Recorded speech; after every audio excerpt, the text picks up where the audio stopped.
สบายดีเด้อพี่น้องคลิปนี้กินกุ้งเด้อพี่น้องเด้อมากินกุ้งน้ำกันกุ้งมีแต่โตบักใหญ่ๆพี่น้องนะมื้อนี้ขั่วกุ้งขั่วเอาเนาะพี่น้องหรือว่าผัดก็ได้เนาะ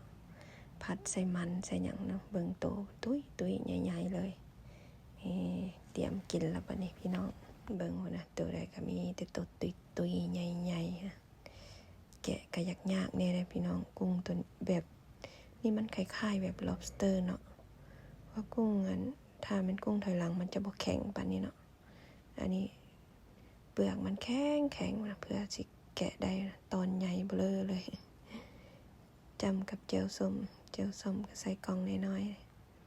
ๆแซ่บๆพี่น้องบ่ได้ผู้ใดอยากยังอยู่ได้นี่นะคุณเบิ่งหัวมันกะคุณบักใหญ่กินกล้ามมันก็ได้เลยพี่น้องกล้ามมันก็ซีนหลาย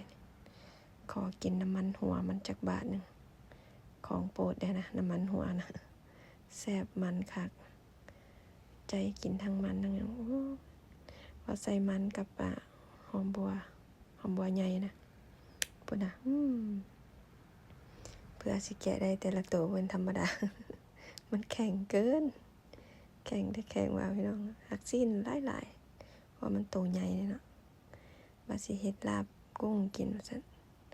ขี้คานแกะก็เลยมาผัดซะแซ่บพี่น้อง